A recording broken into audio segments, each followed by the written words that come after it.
Gezeichnet habe ich, seit ich 2 bin, ziemlich viel. Also seit Mama mir so einen Stift in die Hand gedrückt hat. Das Medium ist ja super simpel und du hast aber so viel Potenzial, was mit diesem weißen Blatt Papier zu machen. Mein Stil ist aus der klassischen Zeichnung entstanden, weil ich immer viel gezeichnet habe, ohne jetzt viel Farbe und keine komplizierteren Materialien benutzt habe. Dann hat mich natürlich auch irgendwo ein bisschen so Pop-Art und solche Themen interessiert. Früher habe ich viel Mangas gezeichnet, um erstmal so zu verstehen, wie ist ein menschlicher Körper aufgebaut, wie ist ein Gesicht aufgebaut und so kannst du dich ja auch an Produkte ranarbeiten.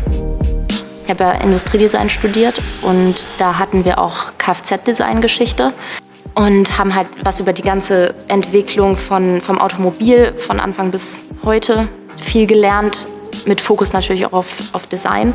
Das hat mich ziemlich abgeholt. Speziell das Interesse an der Marke Porsche kam vor allem im Studium und habe mich natürlich tiefer mit den Produkten auseinandergesetzt oder auch mit der Marke selber.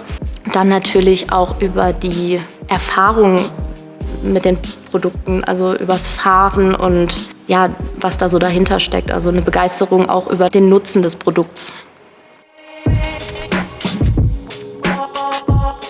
Ich glaube, das ist mit den Autos gerade auch ähnlich wie in der Kunst, dass sich einfach die Möglichkeiten auch weiterentwickeln oder dass sich neue Möglichkeiten eröffnen. Wenn du was Neues ausprobierst, dann erlebst du ja auch nochmal was ganz Neues, weil du ja ein anderes Medium benutzt, weil du dich nochmal mit anderen Dimensionen auseinandersetzt. Es ist interessant, wie du zweidimensional natürlich auch was Dreidimensionales darstellen kannst mit Licht und Schatten und Schraffieren und Linienführung. So ein kreativer Prozess, der lebt halt auch von einer unheimlichen Freiheit, die vielleicht manchmal Angst macht, so, aber die auch ganz viel Potenzial birgt. Und ich glaube, so happy mit einer Situation wie jetzt gerade war ich noch nie.